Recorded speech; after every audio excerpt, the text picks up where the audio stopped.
All right, we got a packed episode of the Zach Lowe Show coming up. But first, we have an exciting announcement. The first ever live edition on stage of the Zach Lowe Show or any podcast that I've ever hosted before is happening in Minneapolis. Timberwolves fans, we are coming to you. We are coming to the theater First Avenue on November 12th. That's only a few weeks away. We're going to have special guests from the Timberwolves, from the world of media. Who knows who else might appear on stage with me because I can't carry the show by myself. It's November 12th at First Avenue. Tickets go on sale tomorrow, Friday, October 24th at 10 a.m. Central Time. You can go to theringer.com/events. That's theringer.com/events.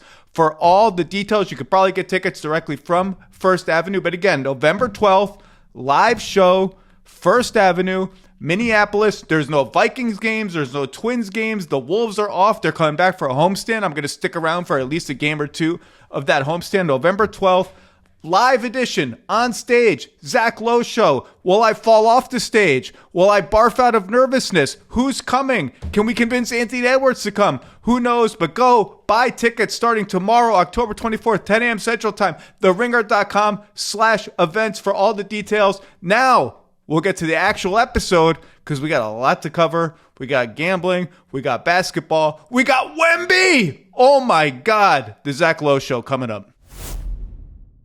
You're listening to the Zach Lowe Show presented by FanDuel. This NBA season put the power of the sportsbook in your hands with FanDuel's Your Way. Your Way lets you create bets you can't find anywhere else. You can set your own lines or customize player props, and you'll get new odds instantly. Plus, with Your Way, you can even make head-to-head bets by position or player. Just download the FanDuel Sportsbook app to play your way. Must be 21 or over in present and select states and 18 or over in D.C., Kentucky, and Wyoming. Gambling problem? Call 1-800-GAMBLER or visit rg-help.com. Call 1-888-789-7777 or visit ccpg.org/chat in Connecticut.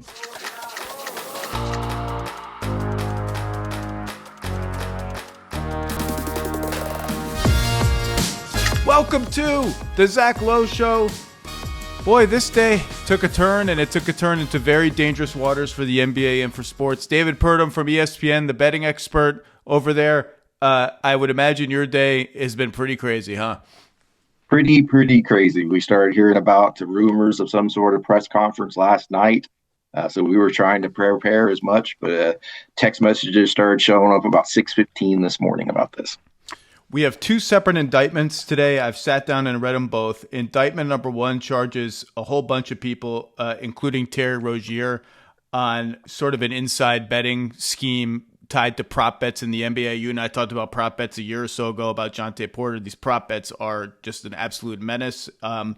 And the other indictment talks about Chauncey Billups and his participation in rigged poker games that have mafia links, where he and Damon Jones, a former assistant coach for the Cavaliers and the Lakers at one point, and a former NBA player, obviously, are the quote-unquote face cards used by criminals to get unwitting victims to come play in rigged poker games, rigged with all sorts of crazy technology like card readers, rigged shufflers and all of that. And the key claim there is that allegedly Chauncey Billups and Damon Jones know that they are part of, and in one case, organizing rigged poker games.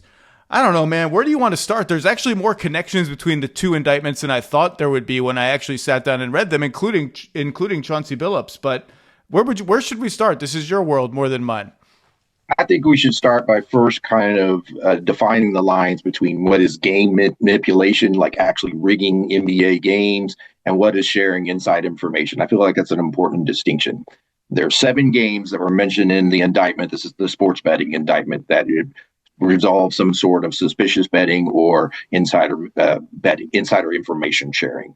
And 3 of those, 2 of them were the Jonte Porter games. He removes himself from the game after playing only a few minutes so that his conspirators can win their bets on the under on his statistics. And then the other one is the Terry Rozier game from March of 2023. He was with the Hornets at the time. He's playing the Pelicans. According to the indictment, he revealed to one of his childhood friends that he was not going to be playing very long in this game. He was not listed on the injury report. As soon as that happened, all this money started coming in on the under on Rozier's props, under on his points, under on his rebounds, under on his assists. And then when that happened, Sportsbooks halted wagering on him at a time. Then eventually the game came about. He took himself out after playing around 9 to 10 minutes. So all those wagers won. Now, the indictment revealed some new information about that his childhood friend and him actually met back up at Rozier's house in Charlotte about a week after that game to count the money, as it says in the indictment. I've never sat down and counted money like that. And so you're distinguishing that from the sharing of inside information, which is an important distinction because also in the indictment are at least, I think, three or four instances of somebody. Let's just take them one by one. Two of them involve tanking at the end of an NBA season. And they're all part of this same indictment, so they all share at least some characters in this wagering scheme. The first one is a March 2023 Blazers game.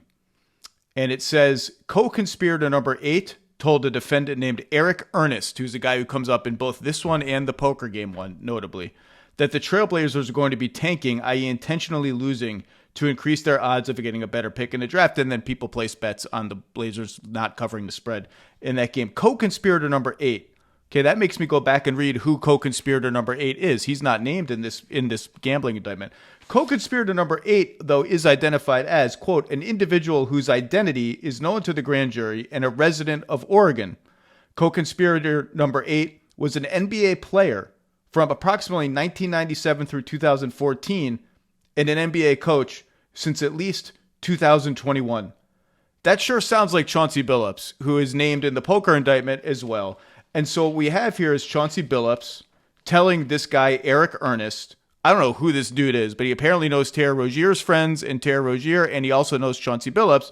Hey, telling a friend, hey, man, I guess we're tanking tonight. You know, maybe he's bitching about the GM or the ownership forcing him to tank, and he's just venting to a friend, and then bets are taken on that friend, on that information. Similarly, there's an Orlando Magic game. If I can get my sheet of paper out here, I want to read this to you verbatim. Orlando Magic play the Cavaliers about 2 weeks later, April 6, 2023. A defendant named Marvis Fairley, I don't know who that is, but he's all over in this indictment, and co-conspirator number 1, who I think I can figure out who that is because it's a part-time NBA player. That player, he's identified as a player, knows a player on the Magic, knows a player who's described as one of the Magic's regularly starting players. Player 2, an individual whose identity is known to the grand jury. Blah, blah, blah. That player, a regular starter for the Magic, tells co-conspirator number 1, hey, man, we're sitting our entire starting 5 tonight. We're trying to lose this game. Co-conspirator number 1 tells these gamblers bets are made. That's the sharing of inside information. And it's a weird, I don't know if I'm out of my depth in the gambling world. It would seem natural to me that when you work for an NBA team or play for an NBA team, you're going to have people in your life that you're going to be like, man, I guess I'm sitting out tonight. Or, don't come to tell your wife, hey, looks like I'm not playing tonight, blah, blah. But, the fact that the guy that Chauncey is telling this information to, that we're going to tank this game, is also mentioned in connection with Rozier and is also mentioned in the poker thing is interesting to me, to say the least, right? Oh, absolutely. And I believe he mentions that we're not going to play some of our regular players in that game as well. That's co-conspirator number 8, whose playing career and coaching career matches up with Chauncey's. So while Chauncey was not named in that second indictment, which is more centered on sports betting, he was mentioned and named as a defendant in the poker one. Certainly seems to be that he had some relationships with some of these guys, this gambling ring, who I've been following for about a year and a half now. Originally started learning about them with college basketball, and then they started popping up with some of the same accounts, placing these weird bets on the Rozier, on the Jonte Porter. So it's been something very interesting to follow. I don't think this story is anywhere close to over. I think we're going to get some more stuff out of college basketball pretty soon, and it wouldn't be surprised me if some more people in the NBA, whether current or former players, are named. I'm going to come back to that and put a pin in that, current and former players. But then you have this Lakers games on February 9th and January 15th, 2024. Damon Jones is mentioned here. Damon Jones they talk about how he played and coached for the Cavaliers and the Lakers. He said during many of those years, Jones was a teammate or a coach of a prominent NBA player. By virtue of his relationship with that player, blah, blah, blah, he had access to information. And he tells people in his life on February 9th, he texts, get a big bet on Milwaukee tonight. Milwaukee's playing the Lakers before the information is out. Player 3, the prominent player, is out tonight. Bet enough so that D. Jones, him, can eat 2. That there only can be 1 or 2 players who that is. LeBron James did not play in that February 9th, 2023 game. No one is implying that LeBron James has anything to do with anybody. It's not even clear if LeBron James himself told Damon Jones, hey, I'm out tonight. They're friends. It's a natural thing you would. This is the gray area that I'm talking about, is like, it's natural to have these kind of conversations with people in your life, and then you can't control where that information goes. So what am I to do? Like, there's just no way the NBA can impose. NBA can't go to people and say, you can't tell anyone in your life anything about anything anymore. Yeah, you're right. It's a very difficult spot, but we know that they should not be relaying it to people they know are going to bet. Now, we don't think LeBron did that with Damon Jones, but Damon Jones clearly had some nefarious ideas here, according to that text message and the indictment. So what are they supposed to do? Well, they got to be very clear and transparent on those injury reports. Rozier, in that March 2023 game, he was not listed on the game before and was telling people they would leave. We got to make sure that that stuff is accurate and as well. I know that's a trouble spot. Just yesterday, we had Cat go out, say he was going to be doubtful, and then he's upgraded to questionable, and then all of a sudden he's going to play. It's always going to be an issue, but we just have to make sure and monitor as close as we can and get rid of the nefarious actors, right? If guys are doing this, passing it along to people they know are gamblers, first of all, they're going to get caught. Because now in the days of regulation, we see these unusual betting spikes that come in. Hey, why are people betting on Jonte Porter? You know, nobody's betting on Jonte Porter except when there's something kind of untoward going on. So they're going to get caught if you're going to try to pull something off like this. And just hopefully this acts as a deterrent. I am just curious about these sort of the natural leak of information, right? I don't know what to do with that. I'm going to be honest with you. Like an Orlando Magic player telling a friend, man, fuck, we're tanking tonight, man. I wanted to score 30 tonight or whatever. Like that's a natural thing. And I can't know where that information is going. I'm trying to think of a parallel to this in like the non-sports world. Like insider trading would be the obvious one, but that's apples to oranges. I agree, but there is a line, right? I don't think it's this player relaying it to his friend. But once that friend takes it to known gamblers and knows that they're going to use it for their betting advantage, that's a clear line, right? Sure. We know that thing. So maybe we don't punish the players for that, but anybody that knows and takes this to a known gambler who's going to do this, yeah, I mean, you got to get that person out of the league. Well, Jonte Porter's out of the league, right? Terry Rozier's lawyer released a statement to Pablo Torre and others today saying essentially, like, we disagree with this, we've cooperated, blah, blah, blah. So we'll see what happens with Terry Rozier. But it's very clear, like, if you are caught in the middle of this knowingly, you're going to get banned from the league. Chauncey Billups has been placed on leave, by the way. Tiago Splitter is now the acting head coach of the Portland Trailblazers. If any of we haven't even talked about the poker stuff yet. If any of this stuff is substantiated, I would find it very likely that Chauncey's career in the NBA is over. It doesn't seem recoverable to me. By the way, I interviewed Chauncey Billups a week ago about Scoot Henderson. Everything was completely normal, blah, blah, blah. What was I saying? Oh, I know everyone's in bed with the sports gambling companies. Like, I don't gamble on sports. I've never placed a bet on any of these gambling platforms. It's just not something I would do.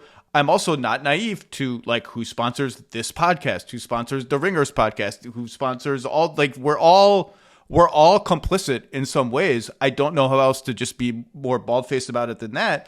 But, like, it's just a freaking mess, man. I don't know what the NBA has to do to clean this up. It's one thing to say these prop bets need to be just vaporized, like, and we've talked about that before. If you just shouldn't be able to bet on, like, random role players doing X, Y, and Z in these games. That's one thing. It just seems like there's a mess. There's just a larger mess here. And this is before we get to gamblers harassing coaches and players about their performance and you cost me money. That's an inevitable byproduct. I don't know there's anything you can do about that. But man, you said, like, you wouldn't be surprised if there's more names that come out? Sure, I wouldn't. I think that especially the ones that are running around in the poker circles, there were athletes definitely playing in these games more than just the ones that were named. I think we'll hear about them eventually. So it wouldn't surprise me at all. And you're right. I mean, it's a mess right now. It's a mess right now. However, would we have known about this if all this was still done in an underground sports book with the local bookmaker or with an offshore? Probably not. Okay. So with one way, we're seeing the visibility into the market. We're able to see these things and catch these guys. And hopefully people will notice that now, hey, we're going to get caught if we try to do something like this. It'll end our career, and they don't. The other side of it is you mentioned all the prop bets, and Commissioner Silver is just on our network the other day talking about his concern about the prop bets. And I am a little concerned too, because the betting menus on these prop bets are too big. There are too many offerings. You can move the over under on points down or up to whichever you want to, and they're on every player, and they're on first baskets, and they're on all these things. I fear that those betting menus just open up opportunities for people to try this. They almost incentivize you to try it. It's not only the offerings of the bets, but it's the betting limits that they're taking on these things that are so easily to try to manipulate. If we were to offer whatever you want, but you're only going to be able to bet $20 on this, and you're not going to be able to parlay it. So I think there are things that the sports betting industry can do on the same thing. I think the sports industry has done their job here in terms of identifying it and getting these guys caught. You're making me remember the baseball thing from a couple months ago, where I believe it was a Cleveland Guardians pitcher. It was the bet was the first pitch will be a ball or a strike or something, and he threw the ball 5 feet outside, and it's like. And what you're saying is the Adam Silver argument has long been the sort of sunshine transparency argument of bringing this all into the light will make it policeable. And in that theory, I guess right now we'd be going through the sort of inevitable 5 to 10 year learning curve of, yeah, this is really policeable. People will figure out that because it's regulated and policeable, you are going to get caught. And when you get caught, you're going to be banned. And that will have a chilling effect on anyone doing it anymore. I guess the flip side would be it's actually now so widespread that maybe the sunshine alone is not a solution, and maybe this is just not a 5 to 10 year learning curve where that will be quelled, but the new reality. I don't know. I don't know the answer to that, but there's a lot going on, man. Your beat is not going to be like. I don't know. I'm not even asking a question. I'm just saying those seems to be the two kind of prevailing schools of thought. This has been 2018 is when they legalized sports betting, right? Before then, you would maybe get a link about the opening line for the Super Bowl on ESPN.com. It was probably half a year ago. There's 6 or 7 headlines on the news stack for the top headlines on ESPN.com. 4 of them dealt with betting scandals. It was like half. And it was all these different ones that were going on, college, NBA, Major League Baseball, NFL, you name it. They've all been touched by these scandals. Hopefully, it will slow down a little bit and people will learn, like you mentioned, that you are going to get caught and that you will end your career. And in some of these cases, you're going to serve big time jail time. But right now, it's a mess. Turning to the poker one, that is. You are focused on the kind of sports betting that we're talking about right now. Is this your world at all, or is that also like, not that you play, but is that even something that's been like mafia, rigged poker games, infrared playing cards, all this stuff? It just seems crazy to me, but I guess this is going on. There's been an overlap in the poker world and the betting scandals for quite a while. It went back to Jonte Porter. A lot of people said he got in debt through poker, but you're right. Some of these things that they do to manipulate these poker games, automatic shufflers that they can control and then relay the information to somebody who can see all the cards and they feed it back. There was a story about people wearing such tiny magnets in their ear that were transmitters that you would have to take them out. So you take the transmitters in there, you'd have to take them out with a magnet. You'd stick it in there and get it to pull it out because it was so small. So the sophistication of these things that are going on, it is wild. Yeah, and just to be clear, just to read a sentence out of the poker indictment, which is a different one, and how it relates to Chauncey Billups. This is the one he's actually named in. He's not named, remember, in the NBA gambling one. He's just sort of pseudo-identified. This is from the poker one. For example, in furtherance of the rigged poker scheme, in or around April 2019, 6 years ago, several of the defendants participated in rigged games in Las Vegas, Nevada, in which they defrauded victims of at least $50,000. By the way, there's victims here who lost six figures. This is chump change compared to that. The defendants, Chauncey Billups, Eric Ernest, who again is the guy who is informed that the Blazers are going to tank games and is connected to Terry Rozier in other cases. The defendants, Chauncey Billups, Eric Ernest, Jamie Gillette, Robert Stroud, and Sophia Y, organized and participated in these rigged games using a rigged shuffling machine supplied by Stroud. So you can see a world in which Chauncey and Damon Jones and other, quote, they call them, quote, face cards, the celebrities who are there to draw the fish into the game, would argue, well, we didn't know. We thought we were being invited to an honest poker game. We like being poker. We like being big shots. The allegation is that they indeed knew everything that was going on, and we'll see if that is borne out. But again, there are characters who appear in both of these indictments, and that was what was sort of most interesting to me. Yeah, like I said, there's a huge overlap in the poker community and the sports betting world. People that are professional poker players are also known as advantage players in sports betting. They're very good at getting the information before everybody else and putting it into the market before everybody else. There's always been an overlap for athletes that like playing cards. They do it openly on the World Series of Poker. You've seen guys play out there. So again, the overlap in this between poker and sports betting is going to be one to follow for sure. And I think it will be the reveal some of these other names that we're waiting for. Yeah, and again, it's one thing if you're talking about sort of honest decisions by teams that just get out into the world before they get out into the public, that we're sitting players, that this player is hurt, that whatever it is. But we can talk about tanking this is just yet another consequence of having a reverse order or semi-reverse order, weighted lottery, whatever, is that these kind of things can happen at the end of a season. That's distinct from guys just manipulating their own performance to help bettors or help themselves earn money. That just gets at the integrity of sports. And if you lose that on a larger scale, you've lost the sport. But we're not even close to there, obviously. It's easy for me to be like, if you're in the NBA, if you're in professional sports, just don't bet on sports. How about you just don't do it? It's easy for me to say that because I don't bet on sports. And these people are making enormous amounts of money. Why do they need to bet on sports? But we've also seen that it's a very addictive and fun thing for people. And once you get into it, I mean, I've had friends who have lost marriages to it. Like, I've seen it up close. It's hard to stop once you start. And, it is legal and and some of these guys do run to debt problems that they try to climb out of in counterproductive ways, just like regular people outside of sports make mistakes to pile mistake on top of mistake. So it's easy for me to say that. It should if you play sports, if you play pro sports, you just shouldn't bet on it. But it's I guess not that simple, and it's sort of naive of anyone like me to just sort of get on my lectern and tisk people like that. It's hard to imagine, though. I mean, these guys, how much did Rozier make? $100 billion in his career?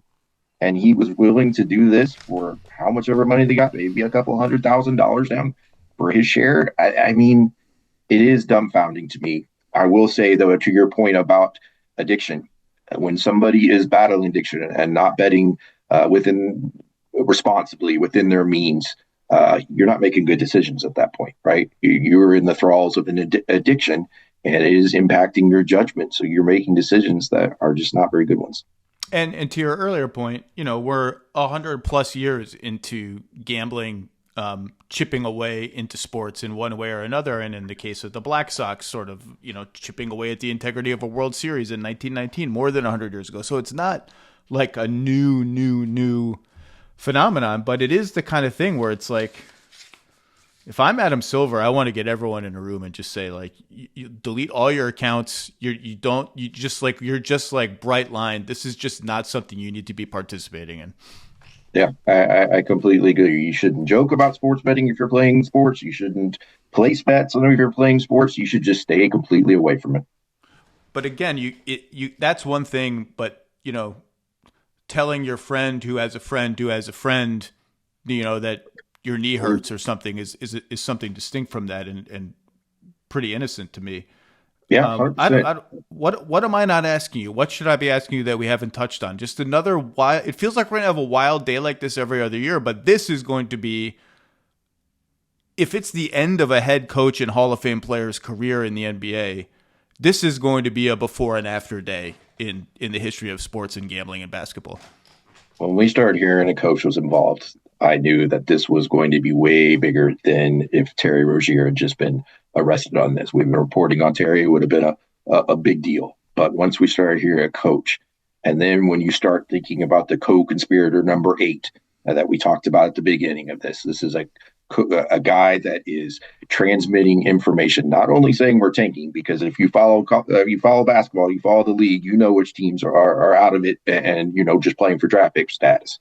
But he was relaying injury information. And so this person had insight into guys that were not going to play before they were listed on the injury report. And the process was relay it to a gambler. Now think about which he may not have. You could say he may not have known. He was just relaying it to a friend. Now, this friend happens to be mentioned in the poker indictment as well. But let's give the ultimate benefit of that. I'd say he's just gossiping to a friend. Sure. But, yeah, it doesn't look good.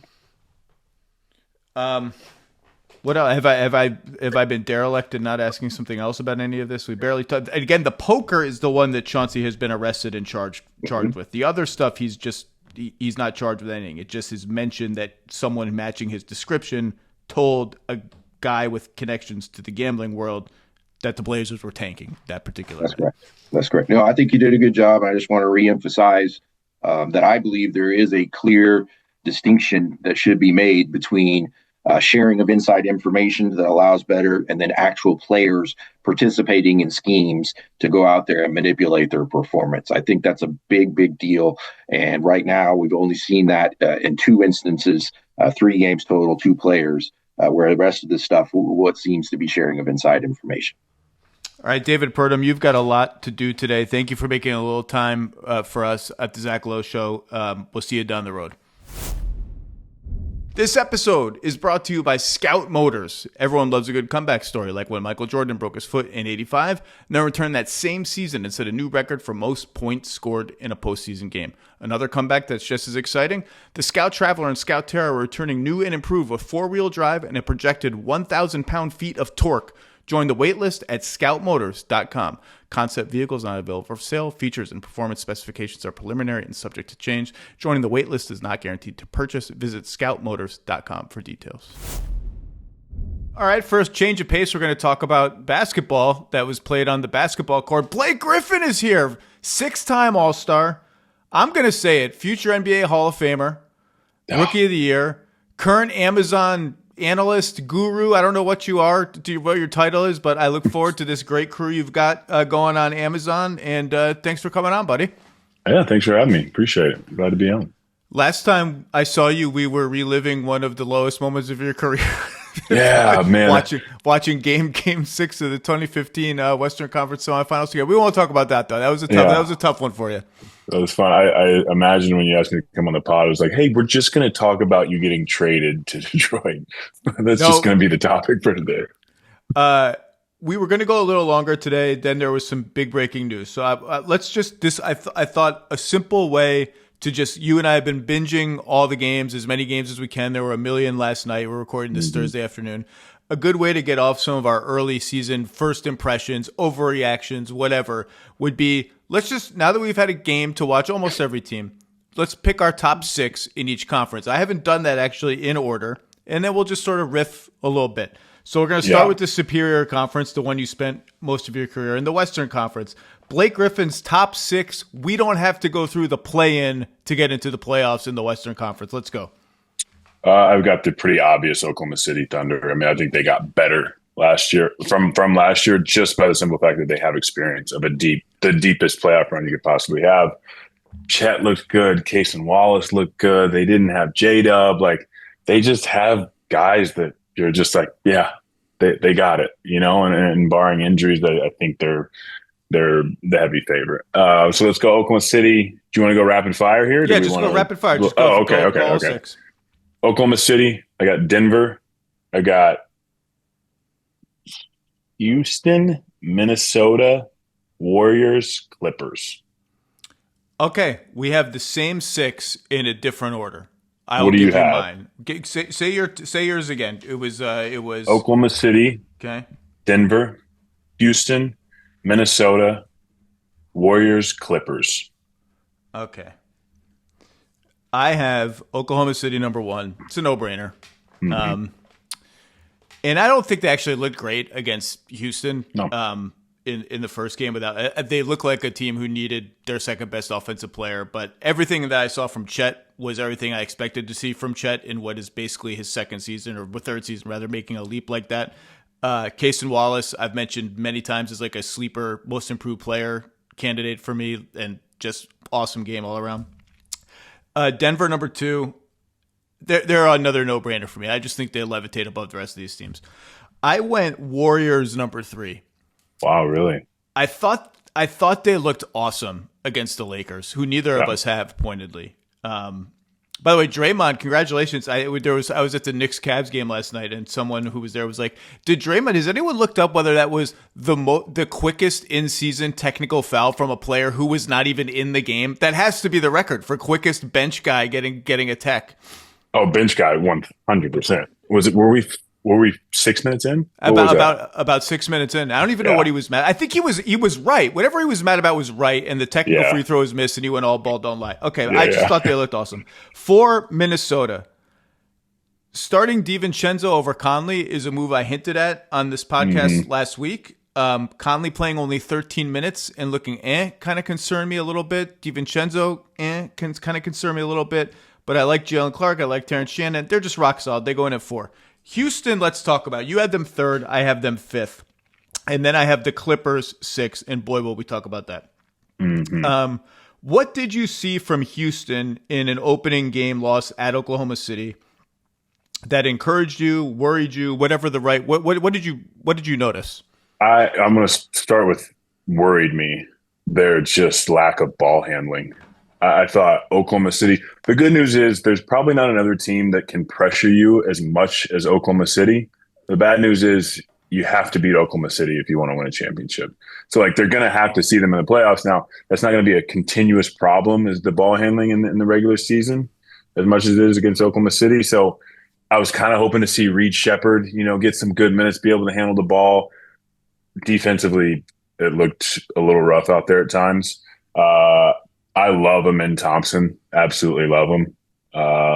And Sengun is a joy to watch. So just the fact that like those 3 guys, those 2 with Kevin Durant, Madden Jabari, like you have a really solid team. You have a great coach. And that's kind of what I'm banking on. And they played a tough game. So I was encouraged by some things. The glaring lack of ball handling, I think, is going to come up to bite them if they don't find somebody to fill that void. Look, I was pushing back from second one on this idea that Fred VanVleet's injury was, quote, a blessing in disguise for them. I just didn't buy it, despite how excited I am for Amin Thompson and for Reed Shepherd, who, again, defensively, he can make plays. Like, he has a hand on the ball. He can strips and even shot blocks, but in space was a little rough. Sengun, just a little fun stat for you. Sengun ran 15 pick and rolls in that game as the ball handler. Something you know a lot about, inverted pick and rolls, Blake Griffin. That's amazing. 15. His previous high in any of the last 2 seasons was 5. So that was a sea change, and I think indicative of how much they needed him to do stuff. Amen looked awesome, and I wonder if they win that game, if he can stay in it. And he had that lower body injury had to come out. And when they were clearing the floor for him, and they would have Adams come up at Amen would have the ball on the right wing. Adams would come up to set an off-ball screen for KD way high on the floor to clear everybody out. Like, they couldn't do anything with Amen Thompson. He was scoring at will, but it just looked a little rough. The offensive rating was bad. Durant's workload worried me, and that was one of the things I said right when VanVleet got hurt. Going against the blessing in disguise thing was like, there's going to be a temptation to overwork Kevin Durant in the first 30 games of the season, and they cannot do that. Can Adams keep this up? I mean, what a story. He's like sprinting coast to coast on rim runs, getting every offensive rebound. This guy looked broken a year and a half ago. Can he keep it up? They do miss Finney-Smith. It's just a little clunky. Tari Eason looked skittish and just indecisive. Didn't have a good start, But I still think they're just everyone 3 to 8 and maybe probably 3 to 8 is going to be pretty bunched up. Maybe 3 to 9. So like it's 3, 4, 5, whatever. I just think Houston is pretty rock solid. Should we talk about the Clippers? Wait, sorry, you had Houston fifth? No, fifth. Okay. Okay. I had Minnesota 4th, Houston 5th. You had Minnesota 4th, and Golden State 5th. So we just flipped Houston and Golden State, and we both had the Clippers 6th. Okay. Extremely problematic opening game from the Clippers, getting boat raced by Utah. Yeah. Discouraging opening game for the Lakers, and a holy shit opening game for Victor Wembanyama. And I'm a week away from vaulting the Spurs into the top 6 over the Clippers. And I don't just talk about Wembanyama. That's all. I really just want to hear you talk about Wembanyama, because that game, that was everything anyone could have asked for out of him on both ends of the floor. When I started seeing clips of Wembanyama, and then I saw really a highlight package of him when he was still overseas, I remember this was around 2023. He was it was coming up my last year in the NBA. I remember seeing some real highlights. And it's Victor Wembanyama is going to enter the draft. Called my agent. I was like, I think it's time. I think we hang it up. I think it's been a good run. This guy, listen, we can, and everybody does. We can go on about his height, his handle, his shot blocking, his touch, his shooting ability. Everybody talks about that. Everybody sees it. Last night was a perfect display of some of the otherworldly things he does. I think what was almost just as impressive, if not more, is his mentality. This kid seems so focused. He's going and working out with monks in the off season. He's spending time with Olajuwon. He's spending time with KG. Every interview you see of him is thoughtful. It's his focus on who he wants to be and how great he wants to be is by far first and foremost in his life. I can't think of another superstar or somebody with this potential that has this type of focus and drive. So that's just my big Wemby piece. On top of that, he has made strides. And 2 years from now, when his hips get even stronger, when he gets a little bit more to his upper body frame, now some of these spin moves that he's doing, he's spinning and he's still getting up there. He's still finishing over or slinging out a pass. I feel in 2 years, 3 years, I was talking about this with Steve Nash last night. Those are just going to all be dunks. His ceiling, he's already so good, and his ceiling, I don't know where it is. The handle last night was noticeably not tighter. Just tighter, but faster. The pitter-pat speed dribble. He had that coast-to-coast lefty in and out dribble, blow by Anthony Davis, not some chump, and dunk. Mm-hmm. He had the dance with the ball. He did the chef thing after he fell over and hit the three. And then that post up against PJ Washington when he up faked him and then went up and under for the reverse. My favorite part of that was he got PJ Washington thinking a little. He got in his head before he even got the ball by faking the old Shaq, or used to even do this sometimes, spin back for the lob. Zion does it sometimes. He faked a spin to the baseline for the lob, and PJ bit on it. And from that moment on, done. Victor had him in his bag. Yeah. And then he had one dunk against the Mavs were playing zone, and he got the ball at the right elbow, took one dribble, 2 steps, and went up to dunk. And you could see him be like, am I going to hit my head on the backboard? Have I gotten too far underneath? It was just an absolutely bonkers performance across the board. There was also a dunk last night where he was on the way down for a long time and still just dunked it. I can't remember what. I think it was a rip. It was a rip left, and he kind of just went up, and he's so far away, and it's great. It's just weird to see somebody go to their peak, and then 3 seconds later, they still have the ability to dunk it. I agree. His handle to me, tight is just like it's the speed and the control, right? Like before he had a good handle, but it felt loose. You know what I mean? And people weren't necessarily ripping him, but his handle was all within here. You know, instead of his arms are so long, putting it out here. I thought he was unbelievable last night. And obviously, like there was some highlight plays, but man, that kid. The Spurs also have a really light first 15 games, 17 games. I think 15 of their 17 are against possibly non-playoff teams. So that kind of gives that's another reason I would like be so close to putting them in the top 6 because I just think they're going to have some runway to really work some things out and take off with a really good record this season. Yeah, listeners will know I have been way higher on the Spurs than consensus since July when they sort of wrapped their offseason, drafted Harper, who I thought looked pretty damn good last night. I think I don't think Dallas was aggressive enough daring all the Spurs perimeter guys other than Vassell to just shoot. And I think other teams will take a little bit of a bigger step back against Harper and against Castle, who also looked like Castle is so explosive. He's one of those guys who gets the ball and goes up like in space and goes up to the rim. And it feels like he's still going up. Just keeps going, yeah. Yeah, he just keeps going up, and the defender is like falling backwards. When he picked D'Lo, that was not a great D'Lo moment. And I do think their lack of shooting is sometimes going to be problematic, but they played super fast last night. They like ran their cuts super fast. They screened super fast. Harper got a nice slot cut basket, which is going to be important for him playing off the ball, finding a way to punish teams who kind of don't respect his 3 off the ball. Same with Castle. I just really like the way they play. We didn't even see the Fox Wemby pick and roll. No, Fox even increases that speed, and I agree that the 3-point shooting will be an issue at times. But man, when you have somebody like Wemby, like, are you ever out of a game? Well, that's been my it's like the guy's just going to be so good.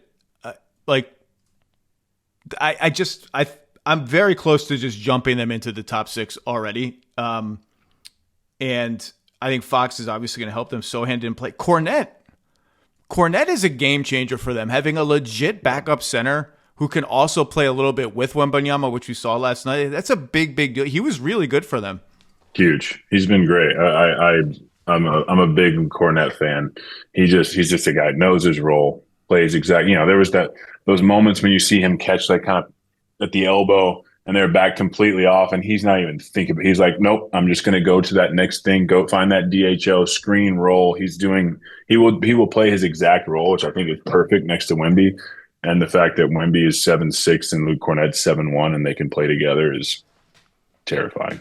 Yeah, I mean, the defensive stuff, it goes without saying, and he looks even more confident in his positioning and the way he can really scare people when they come to the lane, but just by stunting at them and getting back to his guy. He disrupted a couple of lobs last night, like Flagg had one, he just no shot.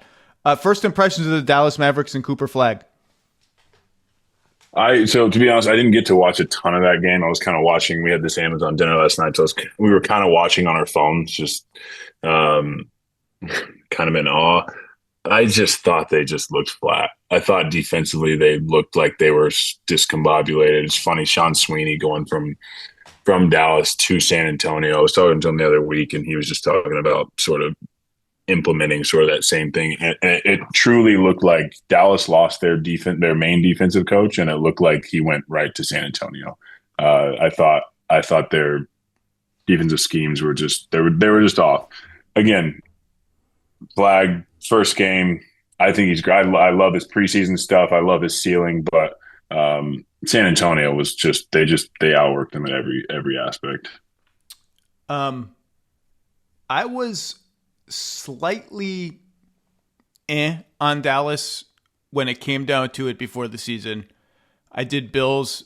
I mean, it's a funny day to say it, but it's on public record. There's no way for me to avoid the language. I did Bills over-under podcast last week, and Dallas's line was either 41.5 or 40.5. And I took the under. And there were two reasons I took the under. Big picture, if the season goes sideways, they seem like a let's veer toward the top of the draft kind of team. but that's big picture. Little picture was everything I saw last night. I was just worried their offense was going to be a little a little stuck in the mud, a little clunky playing these huge lineups with Flagg, Davis, and Lively, who I love, or Gafford, who didn't play, or Powell, who inexplicably played a lot until he wasn't playing anymore. And that's kind of like there wasn't a lot of, without Kyrie and without a point guard in the starting lineup, and then with D'Lo not really playing very well, to be kind, as a backup, to the point that they then go to Brandon Williams and Jaden Hardy, it just kind of seemed directionless, and defenders are going to go under on Flagg. They're going to switch on Flagg, both sides directions. Like, we don't think you can bully our guards. We think you're going to settle for fadeaways. He did in the first half. In the second, he beat up Champagny on a couple post-ups. I thought that was encouraging. And we don't think you can beat our centers off the dribble if we take a step away from you and dare you to shoot. And that all kind of bore out in the first game. It's only one game. It's a long season. There's 81 left, but they just kind of looked like, oh, wow, they need Kyrie or somebody like that even more than anticipated. Yeah, I think the offensively that was like glaring. To me, they're one of those teams in sort of in the same way like Philly, where it's just like they could win 41 games, they could win 20 games.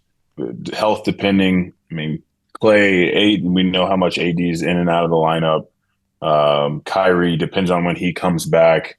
I think you're right. If things go bad, it could get bad quickly. Well, I just meant that just the season has to go very badly for that tanking scenario to come into play. And I took the under, but barely. Like, I think they're going to be a solid team with a good defense. I just was a little worried about the offense. We only have seen the Lakers play once. It was a loss to the Warriors, who, again, I thought looked awesome. Perfect Jonathan Kuminga game. Everything the Warriors. I was actually surprised they started him and Draymond and Butler all together. Those three barely played together last season because of the spacing concerns that Steve Kerr talks about all the time. Defended well, unselfish playmaking, didn't force too many 17, 18 footers off the dribble. We'll talk a little bit more about him later. Kind of a flat performance by the Lakers in a game that Luka was awesome. Reeves ended up with a pretty good stat line. No one else did much of anything. I don't know. What'd you see? From the Lakers, my biggest question is I just don't know how you guard the backcourt with having to play Austin Reeves and Luka 34 plus minutes a game. That was their Achilles heel last year. I mean, rebounding was like Achilles heel. The Ayton experiment, I just will see how long that goes for. I thought they were incredibly flat. The one great thing, Luka looked great. He looked in good shape. He was active defensively. Not saying he played the best defense, but he was active. He had a couple steals, even had a block. I was when they hunted him one-on-one. He looked good against Steph too. Yes, exactly. I was also encouraged by how he looked in the second quarter, in the fourth quarter. Like, he still looked like he was a little bit fresh. I know it's game one, but largely disappointed in most of it. I think Austin Reeves scored maybe 13 in the fourth quarter or something like that, and 11 of them were probably in the last 6 minutes. So, you look at the box score and you see he has, I think, 26, and you're like, oh, he had a pretty good game, but it was too little too late at that point. But I'm with you. I thought the Warriors looked great. I thought they're just the Warrior. I mean, they just have the same formula. Steph and Draymond, just people come in and they just keep it rolling. And it seemed to me like they were just like, hey, like, we're gonna put Kuminga on Luka, and nobody else is gonna get anything. They were trading, Luka's mid range for threes, and it just, you saw the result.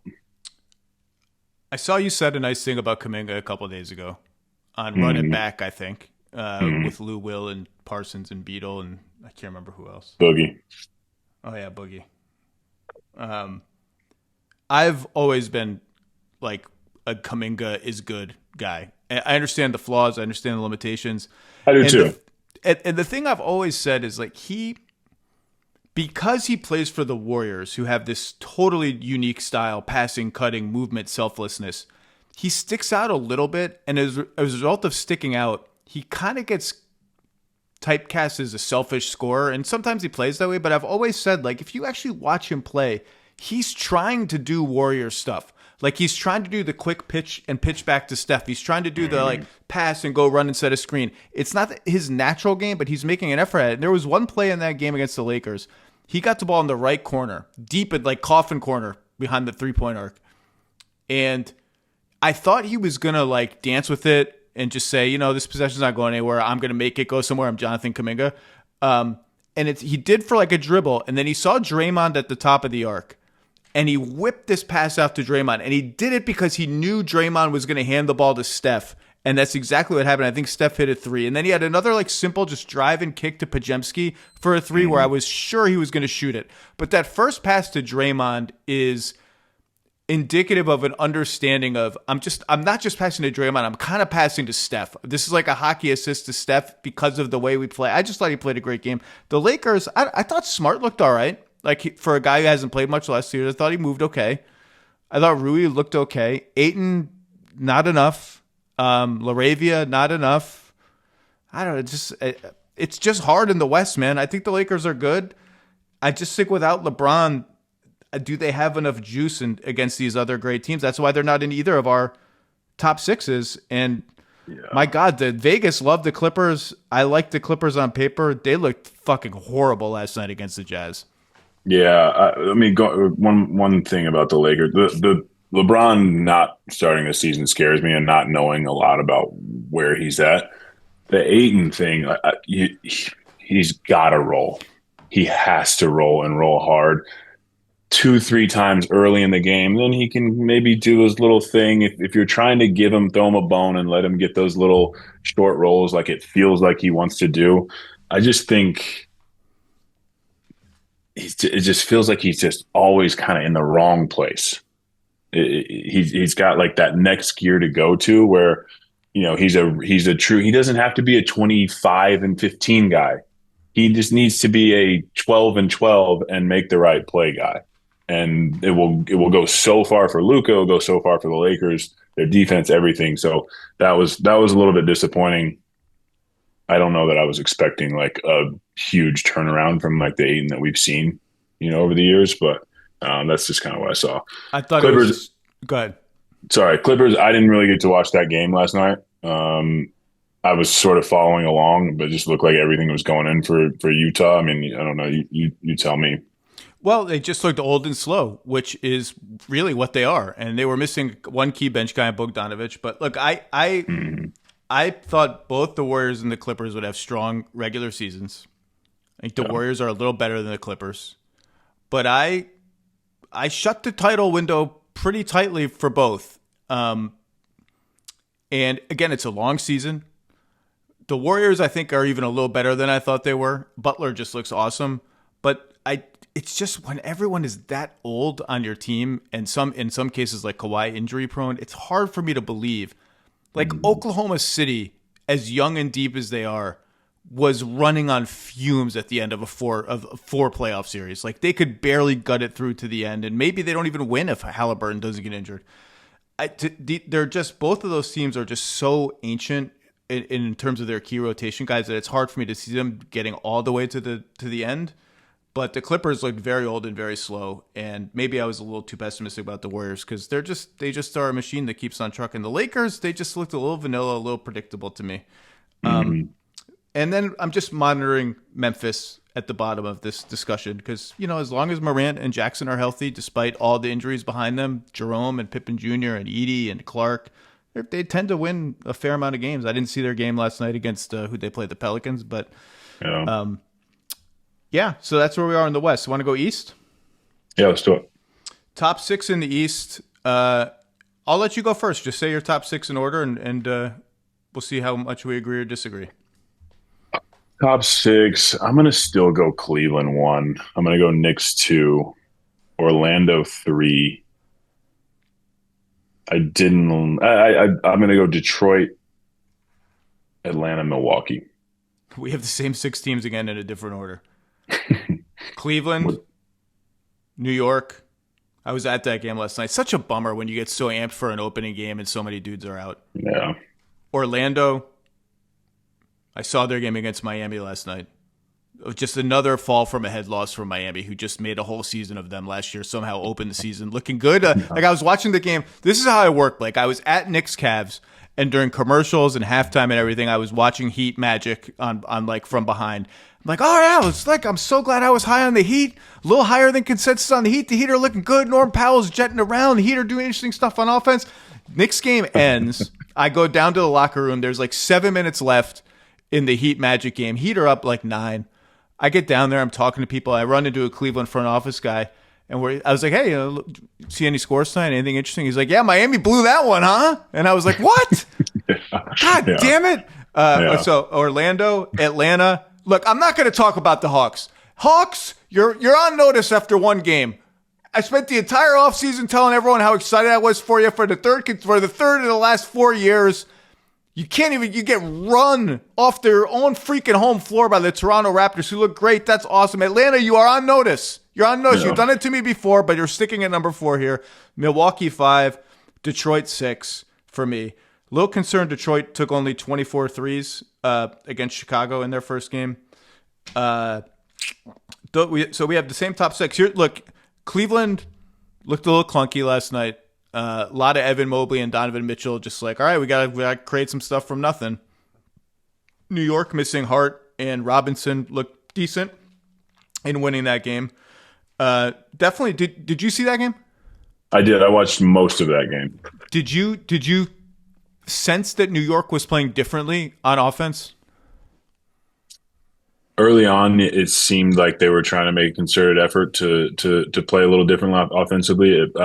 My biggest thing for them was like, just are we going to get just spread the wealth? Are we just going to get the ball out of Jalen's hands? I was looking to see Cat used as like a hub a little bit more. Like Cat can pass the ball a little bit. You know, he sort of loses his way from time to time, but he can sort of be that Sabonis-ish role where you just throw him the ball and like let some stuff happen off ball, set some screens, rib screens, whatever it is, and then hey, if nothing comes of it, like let him go to work or let him toss out pick and roll, pick and pop, whatever it is.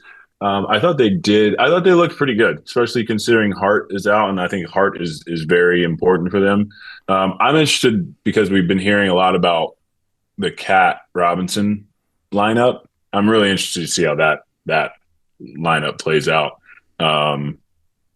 But I was, in Cleveland without Garland, without Strus, without Hunter, like they have such a solid roster. Like of the guys that are playing, like Lonzo looked solid, didn't score the ball that much, but he just looked like he had his pop back. Wade is always helpful. Merrill is always helpful. Played crunch time for them last night. Yeah, I'm not going to worry about the Cavs missing all those guys. There was some optimism. I heard some optimism about Garland. Garland is tracking well, let's say, based on what I heard last night.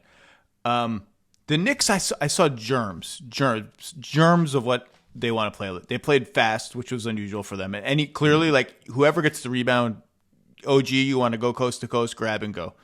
Brunson set more screens than usual. Bridges got more pick and roll reps than usual. I got the Cat piece is interesting because you mentioned Robinson didn't play. They start Huck Porty, who's kind of like Robinson light in terms of what he does on offense. And it was interesting to see Cat. Cat's always got that thing where he did it in Minnesota. Like, I got to fit in around a rim running center. And he's got the jumper to be able to do it, obviously, but he likes to be a little bit more involved in that. But the germs were there we're not like Brunson had one or two cuts along the baseline. One, he missed a floater. The other, I can't remember what happened, where he cut hard. He cut to score and not just to jog around to get the ball. Mm-hmm. My other hot take from last night among these top 6 is if these Cleveland injuries linger, Orlando could get the number 1 seed in the East. It's in play for Orlando. I don't think they will because I don't trust their offense enough. But I thought against a pretty spunky Miami team, I thought they looked good last night. Bane is just everything. The Bane fit was even more seamless than I thought. He got to handle it a lot. He set a lot of back screens to kind of get their cutting game going. Try to hunt some smaller defenders, which was something they weren't able to do much last year. Suggs only played 17 minutes. I thought he looked pretty good. De Silva looked good. I like Tristan De Silva. I think he's a good little player. I just think they're going to win a lot of regular season games. Yeah, I do too. I mean, I also think Franz Wagner. I mean, the shot was concerning last year. It looks better in Euro. He had a great Euro summer. I mean, and it from the looks of it last night, he's more comfortable. Like he's sort of gotten that thing out of his head. I don't know if I have Orlando like getting the 1 seed. I'd love to see them for an extended period of time play faster. That group of guys being the slowest pace in the NBA last year is mind-boggling to me. I do think Bane fixes a lot of those issues. Fixes some issues for them. But I do love their roster. I love their team. I love their coach. Like I said, you're right. It does kind of come down to Cleveland's injuries and how quickly they can get guys back in. Yeah, I wouldn't expect them to be the number 1 seed. I picked them to be a third, or I think third. That was where I said just now. Mm-hmm. Yeah, I'm just saying, like, New York and Cleveland have some kinks to work out, and I feel like Orlando doesn't really, and can kind of get off to a little bit of a head start. Little note on Miami. I mentioned a couple of times, hinted at, that they were tinkering with some stuff on offense because their coaching staff was well aware, like, this offense has kind of hit the wall. We just don't produce a lot of good shots at the rim. It's a lot of mid-range jumpers. It's just like full of motion and cuts and handoffs and doesn't really go anywhere. It's just east-west, east-west. And that I had little birdies telling me they're tinkering. Last year was kind of like a gap year pre-getting into media for you. I don't know. Did you watch Memphis a lot last year? I didn't watch Memphis much last year, no. So they started the season with this much ballyhooed offense, kind of the brainchild of Noah LaRoche, an assistant coach, where like we're not going to run any pick and roll, and we're going to spread the floor, and we're going to run a lot of like ISO, kind of like a dribble drive offense. Like we're just going to someone's going to drive, kick, and everyone's going to spin around and like clear the floor and cut and minimize pick and rolls. And Miami, from what I heard, it has sort of looked at that, talked to some of the people involved in it, and I had heard like they're trying to incorporate it. And so last night I'm like, yeah, it kind of looks like a less extreme version of that. And sure enough, Miami ran 29 pick and rolls last night. Their season low last season was 41. So like a number that would have been their season low by far. They didn't win, but their offense looked okay. Just something I'm monitoring. So those are our top 6. Detroit was a little discouraging. Atlanta's in timeout for me. We have to talk about Philly. VJ Edgecombe, holy smokes. Yeah. I didn't get to watch that game. I went back and watched all of his possessions this morning. For them to win a game on the road where Embiid is almost like a no-show by his standards would not have seemed possible to me. And Maxey and Edgecombe combined for 74 points. I don't know if you got a chance to see VJ at all, but he was awesome. Yeah, I was sort of going back and forth between the Knicks game and the Celtics game because we have Knicks Celtics tomorrow, so I was trying to watch a little bit of both. But by the way, Edgecombe would have had 36. He smoked two free throws at the very end of the game. It almost cost him. Yeah, I mean that was it was great to see Edgecombe just come out. Like we hardly see rookies come out with that much poise and deliver. It's just Philly, man. Like they could win 20 games and they could win. It's kind of like I was talking about Dallas, but like I don't know where to put them. My concern is Joel's knees. At times last night, it looked like he wasn't confident in his body, and I know that feeling. I know that moment of like, oh yeah, the break, because the breaks are the first thing that go, and it's like, oh, I can still physically kind of do these moves. The problem is I can't pop to like the next move. I can't stop and shoot. I can't stop and spin. I can't do those things. And it looked like he wasn't confident in his body. And that's a huge concern for me. Now, Maxey and Edgecombe and McCain, when he comes back, these guys can go get you some games. I just don't see them doing that. Top 6 is not a high bar in the East, in the junior varsity. And so they're on my list, and they have been of like, because you, as you said, there's just no way to project them. The variance is just so high given Embiid's health issues. Paul George hasn't even played, but I had Bill on my podcast like a month ago, and just for fun we picked Team USA 2028 because Eurobasket had just happened, and it was on the mind. There was nothing else going on, and my toughest cut for that team was Maxey, because I just love like his speed and the open floor would be a really good fit for USA basketball. They just don't like to take small guards. But it was my sort of way of just pinning in my mind. He kind of got off to a slow start last year and didn't make the All-Star team, didn't make the All-NBA team. I still think there's an ascension that's happening with him. And last night, I mean, it's going to be overshadowed by Edgecombe. Just 40 points, 7 of 9 on threes. I've got my eye on Maxey for an All-NBA third team kind of leap happening this season. Yeah. And Edgecombe, just the poise he played with, his ability to rise up in the mid-range, like just over Derek White. I'm just going to get to my spot, pogo stick, go up.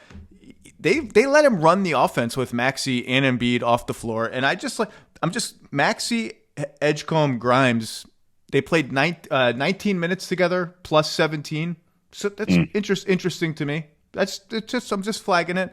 Boston's going to be competitive. Indiana's going to be competitive. Toronto looks like they're going to be competitive. We'll see. There's some, like, Detroit look like a team that has some things to prove. Atlanta, I'm not talking about them, but Milwaukee's guard play really is a real question for me. Obviously, I think Giannis is going to have a phenomenal year. I think he's just going to go scorched earth. I think Turner being there, I think is great. I'm just a little bit worried about Milwaukee's guard play. Atlanta, like, everybody was talking about, they made some great moves this offseason. I agree. I think bringing in those guys, they're just one of those teams that it feels like they have no direction. Like, it just doesn't. And I think part of that, like, this year, a big thing for Trey is going to be like, hey, can you get all these guys together who may or may not fit and just keep moving everybody forward? Last night was like a perfect example of, like, kind of just what I think of Atlanta in my head. It's just like, I don't know what their identity is. What do they want to play like? What type of team do they want to be? What type of roster are they going to build? Every year it's just kind of a little bit different. They're getting some nice pieces, but I just need direction. Well, and what you're really talking about big picture with them is Trae Young. And they're either going to find the right direction with Trae Young, like the way he likes to play is going to blend in a little bit more seamlessly with the all-around skill of the guys around him, and they're going to find that identity. They're going to land in the right spot, and we'll know 30, 40 games in. Mm-hmm. And in that case, I think there's an extension to be had or a new contract to be had with Atlanta.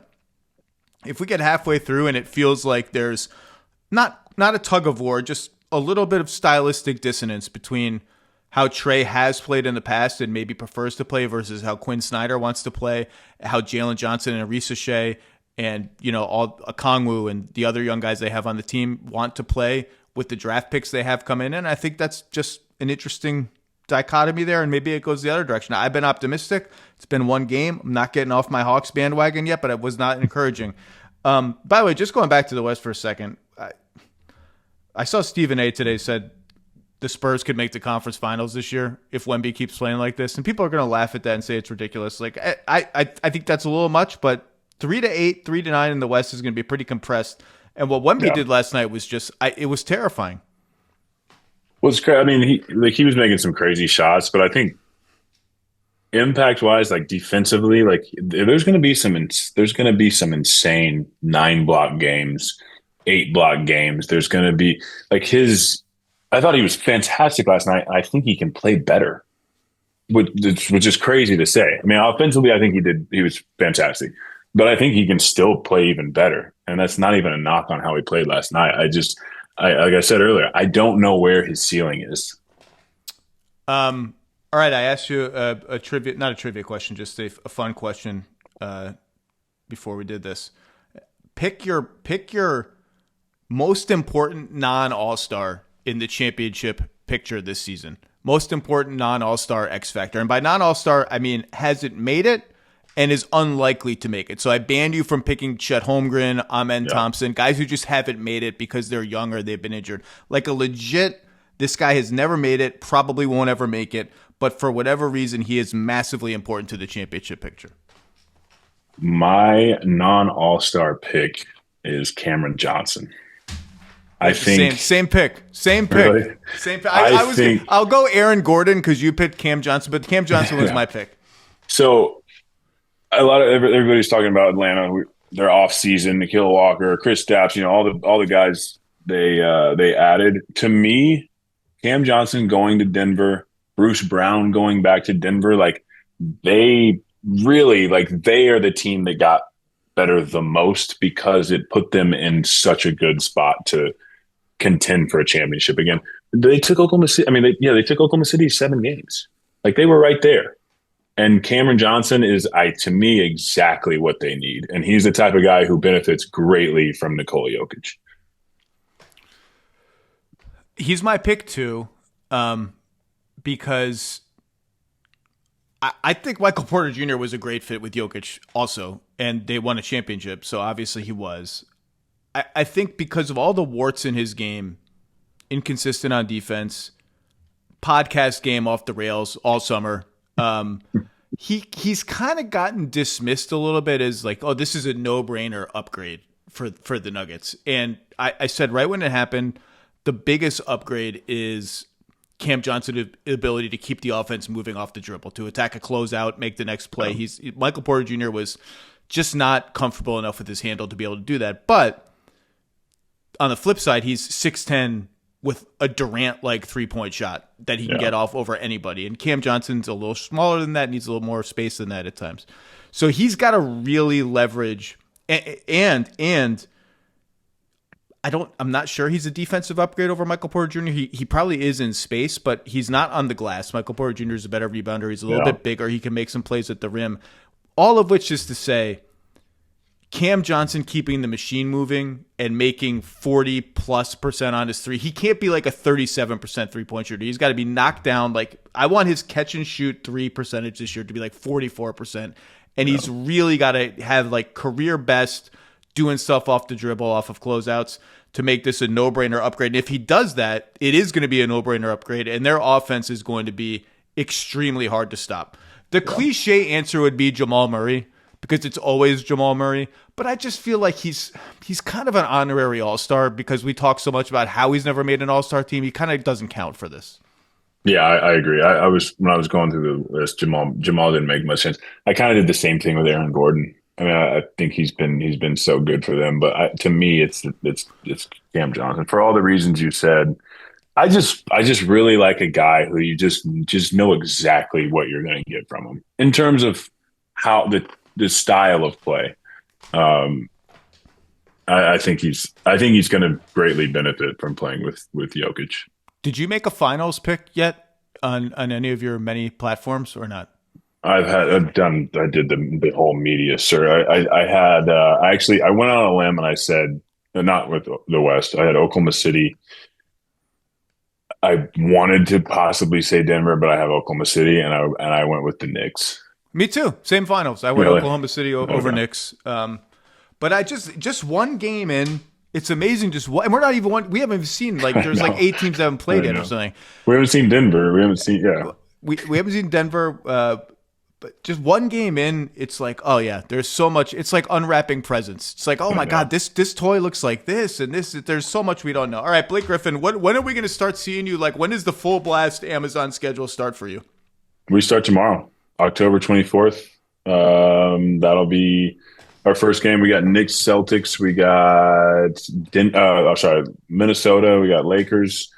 So yeah, I'll be on every Friday, and then we will start switching to some Thursday nights when Thursday Night Football ends. So yeah, we're going. It's going to be it's a great crew in studio. You guys are going to be awesome. Thanks for giving us a little bit of your time at the end of your media circus. Now the media circus is over, and you just get to do the media. Blake Griffin, everybody, thank you, sir. Thanks for having me, man. Appreciate it. All right, let's bring in the general manager, the president of basketball operations. I don't know what anyone's title is anymore, of one of the hot young teams in the league. A lot of expectations for the first time for the Detroit Pistons. Trajan Langdon, how are you, sir? I'm good, Zach. Good morning. Thanks for having me. It's a big year for the Pistons. I almost said the Alaskan assassin, Trajan Langdon, but I read that you don't like that nickname. Is that true? I wouldn't say I don't like it. I actually think it's a cool nickname. It definitely is flattering. I wouldn't say I don't like it. Okay. Yeah, I think it speaks to what I used to do at Duke and even did in Europe. But no, I enjoy it. I just don't go around calling myself that. Don't minimize the Europe stuff. You're one of the greatest EuroLeague players of all time. And you have said, I've read a lot of interviews you did to prepare for this. People ask you a lot, like, oh, do you regret that the NBA didn't work out? 3 short years, you went to Europe. And you've said all along, like, absolutely not. And now that you're back in the NBA and have been in the front offices for quite a long time, do you still feel that way? Do you feel that way even more strongly? Yeah, I think the way that I see the world and see the game now, in my day-to-day life of being an executive and just a human being, I think I wouldn't be here if it weren't for my 9 years playing in Europe and just how you're able to see the world, different cultures, different people, and just kind of reframe what basketball really is in the context of life. So I'm glad I had those. I made some amazing friends, had some amazing experiences that I wouldn't have had if I was stayed stateside. I know you played for CSKA Moscow for several seasons, obviously. What was your, and I read somewhere, like, you were a little trepidatious about living in Russia. It was quite sort of a mysterious place to you. What was your welcome to Russia moment? Were you greeted with vodka at the airport? What was the, like, okay, I'm here, this is just how it's going to be?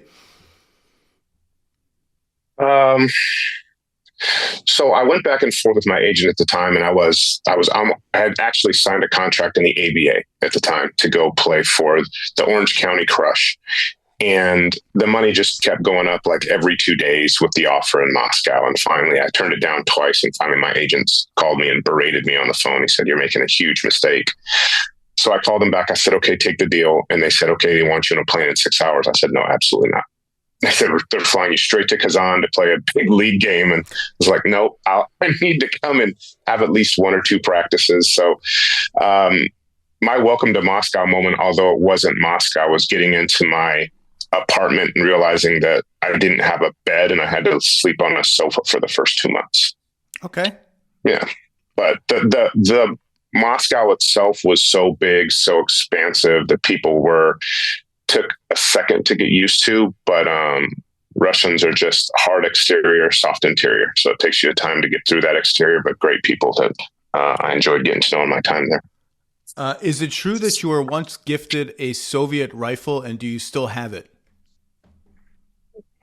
So yes, we won the EuroLeague title in 2006, and the gift from the Kremlin to all of us was a rifle.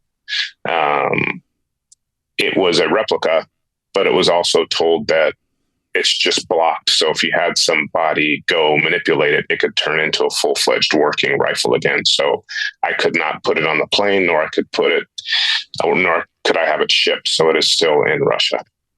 That's probably based on what you just said, probably better left behind. You're about my age. I just turned 48. You're a little younger than I am. But we grew up 80s NBA, Lakers, Yep. Celtics, then Pistons, Bulls. Yeah. First of all, who were you a fan of in Alaska? Were they Sonics fans? Were they totally agnostic about the NBA? Did everyone just pick, like, oh, the Hawks are on national TV or the Bulls are on national TV? Did you have a team? I had a team, but it had nothing to do with location. Like you said, the two, they had NBA on NBC, obviously, on the weekends. Or was it CBS? I think it was CBS, actually, weekend basketball, the game of the week. And then TBS and WGN were the 2 stations we got. So obviously watched a lot of Cubs baseball and Braves baseball, but then Hawks basketball, Chicago Bulls basketball. And the games of the week were always the Lakers or the Celtics. So those were the teams I watched. Loved the way that the Lakers played, the way that they got up and down. Obviously, I loved Magic. I loved Michael. Just watched Michael all the time. Obviously, being in WGN, I don't think I missed a game. If I could have watched it, but the guy that I kind of locked in on seeing he's different was Michael Cooper. Just great defensively on the ball, locked guys up, and then just played a role. And obviously, that was a day where not many threes were made, and the whole crowd chanted "Coop" when he hit a corner 3. So I thought that was cool. Did you hate the bad boys like everybody else outside of Detroit did? And I mean that affectionately, like that they loved to be hated. That was their thing. I respected Like I'm one of the few guys who kind of respected when they walked off the floor against the Bulls before the series was over. I thought that was a badass move. Did you hate the Bad Boys and Bill Laimbeer and Dennis Rodman and Rick Mahorn? There was some animosity to them just because they were just decking people, and there's part of me that said that's not real basketball. But in high school, we played a physical brand of basketball, and I had a huge head coach who was 6'5", 230 that loved playing a physical brand, rough basketball. So I highly respected it, although I felt at times it was too much and over the top. I understood where they were coming from, and they were competing. At times I was like, ooh, that's probably a little bit much, and shouldn't be fighting in the game of basketball. But what the hell did I know at that age? They were competing and trying to win a championship. Who do you think was more universally hated? The Bad Boys or Duke in the early to mid 90s with Wojo slapping the floor? I don't think it's close. I think it's Duke. I think I wouldn't say Wojo, although we would walk into arenas on the road and I'd make sure I'd walk out with them because they would boo him and I knew they weren't booing me. So that felt good. But I tried to give him some support too, just to be there. But like when we went back to Maryland and played at Cold Field House and going to UVA, I mean, the boos he would get were just, it would fill up an arena. So, but he reveled in it. We reveled in it, but like most of North Carolina doesn't like Duke. Like a lot of people don't understand that. That's a UNC state. So around the U.S., we're probably loved more than UNC, but we're enemies in our own state. Did you ever slap the floor on defense? Did that ever trickle down to you? I mean, Wojo and I came in together, so he was always slapping the floor.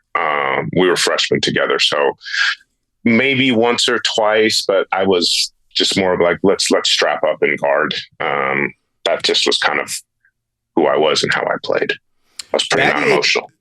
Battier told me you were like supposed to show him around campus on his recruiting visit or something, and basically just ghosted him. Like he got to campus and you were like, "All right, here's Duke. I gotta maintain my 4.0 GPA. Have fun." Yeah, I wasn't a great person to have that weekend. I had some stuff going on. Shane was great, but I do admit that I did ghost him. I wasn't the best host in the world for him, but he came a couple times, and obviously I loved having him as a teammate for the 2 years that we were together. Good man. So it's a hilarious story. He will never let me down. I mean, that's probably better than, other recruiting stories I've heard that end like badly in the opposite way. Like there was too much imbibed and I woke up in a room I didn't recognize, covered in my own urine kind of thing. On another campus. I may be speaking from personal experience. I'm not sure. This is going to sound like a joke question, but it's not. Dovetailing on the Bad Boys thing. Have you ever sat down with Isaiah Stewart and Ron Holland and been like, hey, look, I respect the fight and the tenacity, but like maybe dial it back a little bit on the fighting and the technicals? Not both of them together. Individually, I have, and it's more just talking about the techs and what can happen if there's more, and it'll lead to suspensions. And I know you're doing it for the right reasons, and let's talk about this a little bit and how can we dial it back. But look, I know they have the best intentions. They're competing or they're having the backs of their teammates. Sometimes it's hard to dial guys up. You'd rather have guys already dialed up and have to dial them back than opposite. It's really hard to dial, even keeled, low energy guys. It's hard to get those guys going. So give me a guy that's going to get after it, compete at the highest level, and we'll work on getting it to a level where you don't get that many techs to impact the team. But I'm all for these guys being physical, impactful, having the back of their teammates, as long as it's in the, in the right boundaries. You came in to Detroit into the top role right before the 2024 draft. Like you picked Ron Holland, right? Correct. What did you see in him, and what are your hopes for him in year two?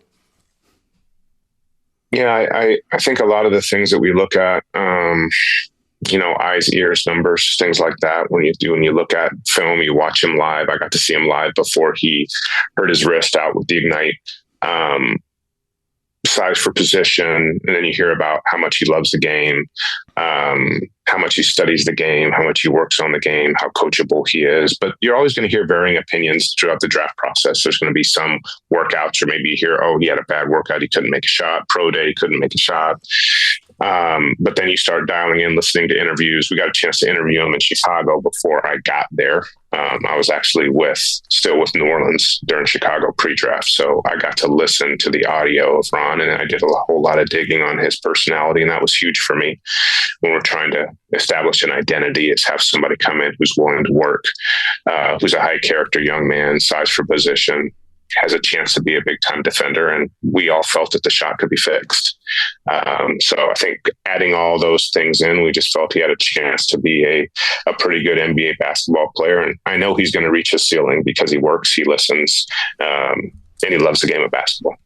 Do you have a go-to off the beaten path interview question or technique for the combine? I don't really. I think we like to let the interview flow a little bit.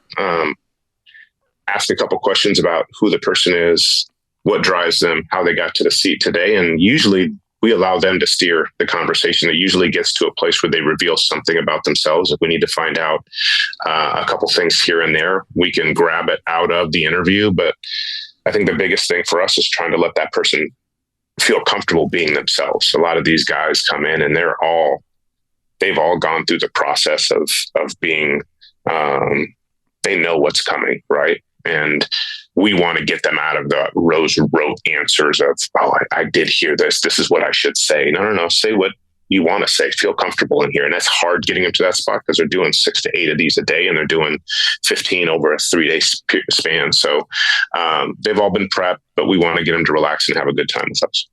Do you ever put them in front of a whiteboard? I had one team in particular, but I'm sure other teams do it, that will say to guys when they come to the facility, say we draft you, place yourself within our starting 5 and like diagram a play that you'd be in and what you would do in the play. Do you ever do something like that?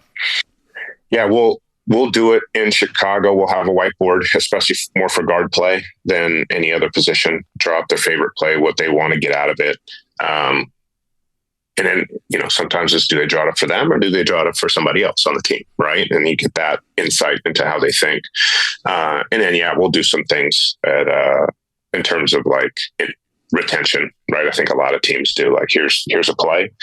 Let's go through the workout, draw the play up at the end of the workout, right? See if they can do that or run the play out on the court that we drew up 30 minutes ago. So, try to do some of those things. But really, what does that give you?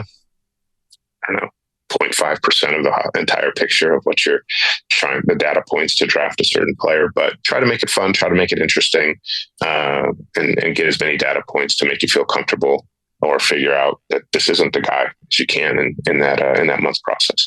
By the way, not for nothing, but at least one team that picked above you in that draft had the lottery at the ping pong balls or the picks flipped a different way, would have taken Holland ahead of you. I know that for sure. So I'm interested to see what he does this season because, it's just young guy on a good team.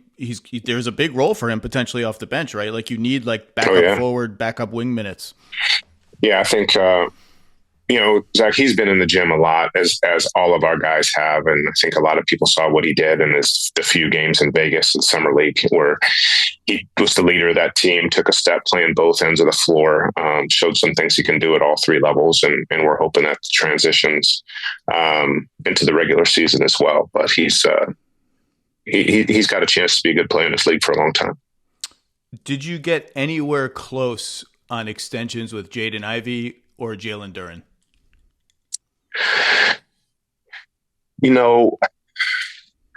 I will speak to the overall picture of extensions and how these things can be difficult at times.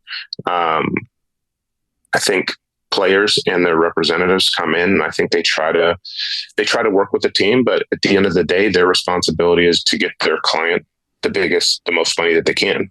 And our job is to put together a roster that hopefully can be competitive for years and years, right? So I think in extension scenarios, you can have 2 people in 2 different places in terms of what they're looking at doing. And hopefully those hopefully those places can intersect to get something done. And sometimes they don't. Sometimes it's just like, we're in one place, we're in another place. We can get somewhat close. I would say discussions kept being had. Let's put it that way. But I think both, we just felt, okay, let's revisit it. Let's don't make this thing too contentious. So I think talks were good. They were professional. And I think myself, JD, and JI were all in a good place heading into the season. Does a last-minute plot twist like Jaden feeling pain in his knee and then needing surgery right before the season, does that affect extension talks at all? No, because I don't think that was not something that we feel is a big deal. Like that to me, it did not. I think from the outside, it might see that it could, but to me, it didn't. Can you obviously if it's something more severe, maybe sure. but that's not something that's severe at all. Now that the procedure is over and you probably have a little bit of a better sense of it, can you, I know I was reading that it's right knee. He felt discomfort. It was, I think you guys said in a statement, related to the broken left leg he had last year. Not related. Not related. Not related. Not related. Can you provide any clarity on what exactly like the surgery did or was, and is there any updated timetable? It was a cleanup of some cartilage that kind of was just some loose particles in there that was causing some discomfort. So cleaned it up. I think he's feeling better already. He's walking. He's starting his rehab. We're going to make sure he's good to go. I think that will go pretty easily. It was very, very simple. It was nothing. He was literally in the surgery room for 15 minutes. And it was quick. My daughter's elbow surgery lasted longer than that a couple of weeks ago when she busted up her elbow. Jeez. Yeah, and these guys are they're just ridiculous athletes, and he was in really good shape. He had a great summer, and so he's going to get back off this quick. I mean, it's not like he hasn't been training. But we won't rush him. Our biggest thing with him is let's make sure you get back healthy and we keep you back. Obviously, it's not easy coming back off of the ankle injury he had that was freakish back on January 2nd. He's worked his butt off, and then he has to have this and go back to it. But he's had a phenomenal mindset with this. He's going to attack it, and he'll be back soon. I would say you asked for a timetable. We're going to reevaluate in 4, and I think it's unfair for me to say anything different than that. You got to reevaluate. Yeah. That's what reevaluating means. What was your vantage point for the Josh Hart uncalled foul on Tim Hardaway Jr. at the end of Game 4 in the first round? Are you in the stands?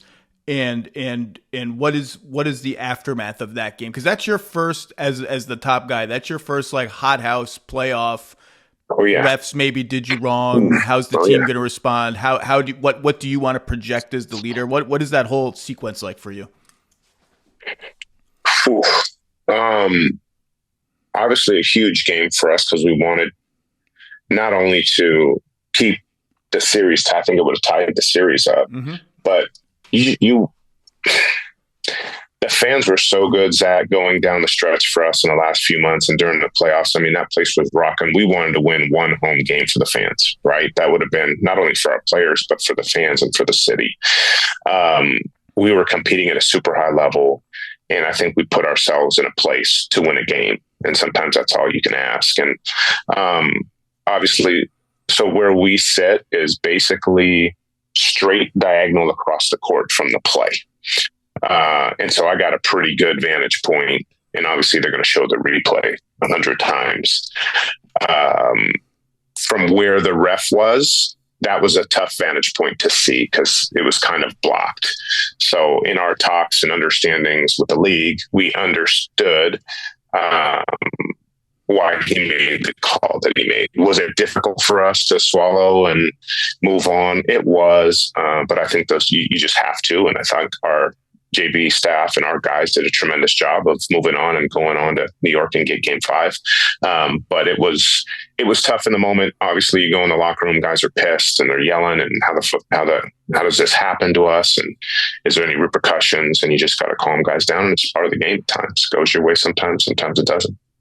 What is so the playoffs, obviously different game than the regular season, different level of intensity, different level of game planning. What is one positive, concrete takeaway you had from the team's first playoff experience, roster-wise? Like, I learned this good thing about the roster, and one negative, or we've got to get better at that, or we've got to address that need that you learned from the playoffs. I think our resilience was the thing as a team that really stood out. Like, lose the first game, come back, win the second game, and lose the first game in a fashion that I think we felt, they went on a run, and I think it was like something ridiculous, like 21-2 or 21-3 fourth quarter run, when we're basically felt like we were in control going into that fourth quarter. It's just a couple of possessions, right? All of a sudden they get a couple easy ones. Crowd gets into it when the crowd was dead. And then we just didn't know how to respond in game. 1 day later, 2 days later, our guys come out like nothing happened, like no memory of it, come out and win a tough game, hit big shots down the stretch. I think that's a big one that I learned about being resilient. Another one I learned is sometimes you let your guard down in game too. Like, you relax a little bit when you feel you're in control. And a lot of times that just comes from youth, because you haven't been in that situation where you understand now is the time. And sometimes there's just a time in the game when you're like, now is game winning time. And it might not be 2 minutes left. It might be 8 minutes left in the game. And that's what New York did to us in game 1. They said, now's the time. We're down 10. We're going to hit them, punch them in the mouth, and see how they respond. I think I learned too that pretty good passing team. Like, we're unselfish. We move the ball. The way that JB and staff got our guys ready, we bought into that. And I think we executed at a pretty high level in terms of game plan on both ends of the floor, which is cool to watch, because that actually doesn't always happen, especially when the stakes are high and anxiety and nerves hit. But I thought we did a really good job executing our game plan. I think the one thing that happens too in that series is you just get fatigued. You have 82 games, and if you haven't ever been through it emotionally, physically, you don't understand the fatigue that goes into those games, because one, it's how physical the games are, but two, how much emotion is put into the games. I mean, you are gassed after those games because it's so emotional. And now how do you recover in a 48-hour time span? It sounds like it's a long time. It's not, when you're emotionally spent. And then you have friends and family around, and you're entertaining them, whether you're on the road or at home. So it's trying to block out the noise, focus on that when you've never done it before. And I think now when, our guys and our team, and because we have a lot of continuity, understand what's coming, I think it allows you to prep better. Yeah, you mentioned the passing, and one thing I've said before is, one of my takeaways was something about this Cade, Duren, Asar Thompson trio. It's got its weaknesses, shooting wise, youth, all of that, but something about that group works with Jalen Duren screening for Cade, catching the ball in space, Asar cutting. I was like, all right, that's interesting. I can see that and crystallize that, and then you can build off of that, which is my way of saying I picked Asar Thompson to win Most Improved Player this year, and I'm very excited about him. What should I be excited about? And did you know kind of what I'm talking about, that shell of those three guys? Like, there's something there with that group.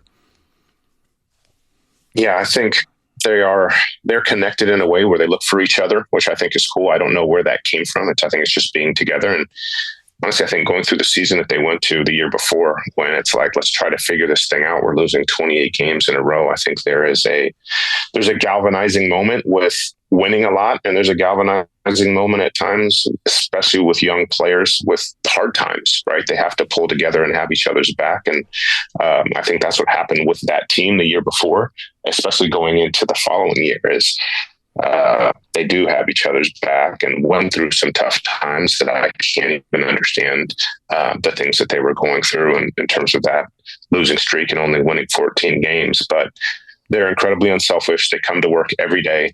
They try to make each other better, but they try to make one another better. And like you said, that combo of three guys, they can be difficult to guard on given nights. And like you said, shooting sometimes can be an issue. But I think defensively, those three have a chance to be pretty good too. And obviously, like you talked about, AT, having a whole summer, a whole training camp, feeling good. I think his teammates and our staff trust him with the ball a little bit more. So I think that's what you're going to see, his ability to play make or set the table a little bit more than he did previously in the past, and get the rebound and go, because he can do some things out on the open floor, especially.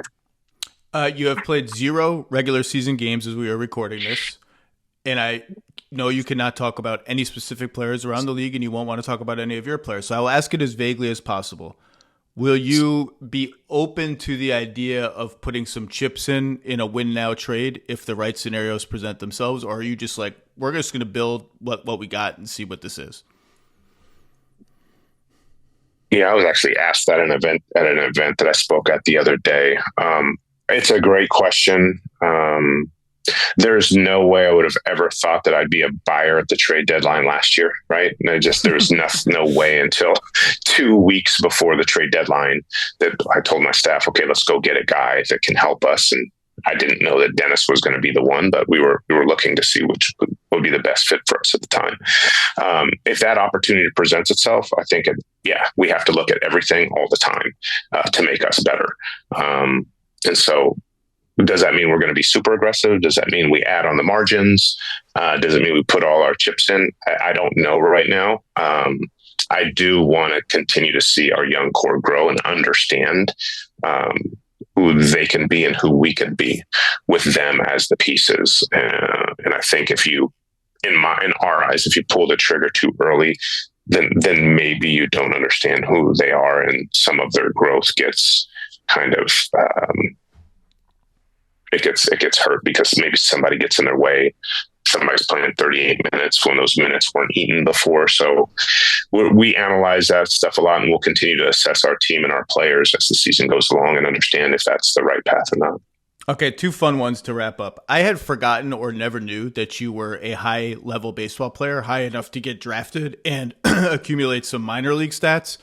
Bad ones, bad minor league stats. Hey, look, you know who else had bad minor league stats? Michael Jordan. All right, so it's like it's hard hitting a round ball with a round bat. One of the hardest things. Do you have a player comp for like peak Trajan Langdon baseball? And who was was it Braves, Cubs? Was it a similar thing? Like, who did you root for? Who do you root for now? I guess you could say the Tigers now. I'd probably have to. Yeah, player comp is a tough one for me, just because I pitched. Probably pitching in high school was my best position that I was able to dominate, but I just didn't throw hard enough to be drafted. I topped out at 86. But when Kevin Towers... Did you throw some junk? Did you throw like... I threw a lot of junk. I threw a cutter. I threw a curveball. I threw a knuckleball. Wow. I threw a circle change. Yeah, I threw a lot of stuff. I probably had 5 pitches I threw. But I just didn't throw hard enough. And in Alaska, you can strike out a lot of people, I guess, without throwing too hard, as long as you have the junk. But a couple scouts came. Kevin Towers with the Padres came in a game that I hit 2 home runs, 1 left center, 1 dead center.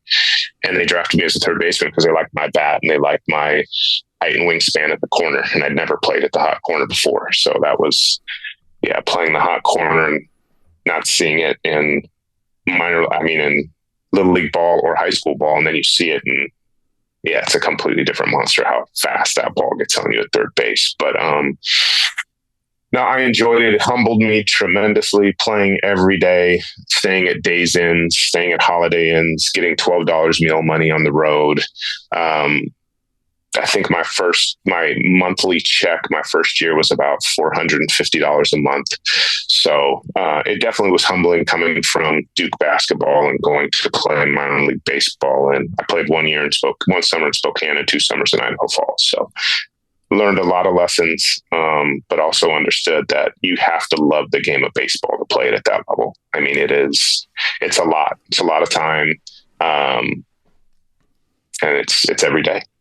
I didn't look at your full minor league rosters. Did anyone make it? Were there any big leaguers that you played with? One stands out. His name was Matt Clement. He was a pitcher I remember from Matt Pittsburgh. Clement. Yeah, played for the Cubs. Yeah, he was my teammate in Idaho Falls, and we still stay in touch. He is a high school coach in the Pittsburgh area. Yeah. Wow. Basketball coach, by the way. Yeah. Really? Yeah, he was a basketball player. Yeah. 87 and 86 career record, 4.47 ERA. That's a nice Major League Baseball career. Yeah, I agree. Yeah, it's a hell of a pitcher. It's October 22nd. Somebody, and I truly don't remember who off the top of my head, said Trajan really likes Halloween. Is that true? And what are we talking about? Are we talking about like your house is crazy, your yard is crazy? What's happening on Halloween? Oh, okay. Somebody gave you a little insight, huh? So 2 years ago, my wife and I did a party at our place in New Orleans, just off the cuff. Like, let's do something for the organization, invite all staff and have a party. Didn't know where it was going to go, and just people loved it. Obviously it was New Orleans, so they brought their best costumes, and it fit the city. You know, the city of New Orleans, they like to party. Anything they can find to have a good time, they're going to find it in a positive way. And so we've kept that tradition and did it again last year. We do it at our house. Last year was fun, and people really brought it. I didn't know what would happen in Birmingham, Michigan, and the whole staff, they brought it. They had a good time. So we're going to continue the tradition and do it again this year. Different themes, but try to have fun with it. Let everybody get outside of themselves, show up with whatever costume you want, whatever face paint you want. And there was a couple people that showed up that I did not recognize who they were for about a half hour. Yeah, best costume. Staff members. Best costume of the whole thing. Who did you give it an award away for this? Yeah. Couple different awards. I think first, second, third. Okay. And we had a staff member who dressed up as an escaped convict, but with like almost like a zombie escape convict outfit, full makeup. Full hairdo. It was ridiculous, and I didn't know who the person was for probably 15 minutes. Amazing. So hopefully we'll have the same this year. Have some fun. We have to squeeze it in the middle of a 3 and 4, so we'll see how that goes. Inconvenient. Do you have a costume plan, or can you divulge it, or you gotta surprise people? I guess. Surprise people. Definitely surprise people. The theme is Great Gatsby. Nice. So yeah. So we'll see. Who does some things within that theme and stands out in different ways. I wanted to be Mr. Met this year because I've reclaimed my Mets fandom. And there is a Mr. Met costume you can buy with a gigantic baseball head. And it was north of $400. And my wife very gently was like, I think that's a little bit ridiculous for something you're never going to use again. And then a friend was like, you could just make a paper mache thing, like a big head. I was like, I'm not doing it. For no chance. So I love Halloween, but good luck with the Great Gatsby theme. All right, Trajan, that's a good one. You got to go. You got game 1 today against the Chicago Bulls, old school Central Division rivalry. Thanks for some time. Good luck, and I will see you around the block. Thanks, Zach. Glad we can make this happen, and thanks for having me on. All right, that's it for kind of a loaded Zach Lowe Show today. A lot going on. My head is spinning, as you could probably tell. Thanks to David Purdum of ESPN. Thanks to Blake Griffin of Amazon. Thanks to Trajan Langdon of the Detroit Pistons. Sorry you lost your opener after we taped Trajan, but hopefully better times are ahead. Thanks to Jesse, Jonathan, and Mike on production. Thanks to all of you for listening and or watching the Zach Lowe Show. We will be back next week on Monday as the NBA season really gets going. We'll have a lot to talk about, a whole weekend of watching teams for the second and third time. Thanks, everybody. See you next week. Must be 21 or over and present in select states. For Kansas in affiliation with Kansas Star Casino, or 18 and over and present in D.C., Kentucky, or Wyoming. Gambling problem? Call 1-800-GAMBLER or visit rg-help.com. Call 1-888-789-7777 or visit ccpg.org/chat in Connecticut or visit mdgamblinghelp.org in Maryland. Hope is here. Visit gamblinghelplinema.org or call 800-327-5050 for 24/7 support in Massachusetts, or call 1-877-8-HOPE-NY or text HOPE-NY in New York.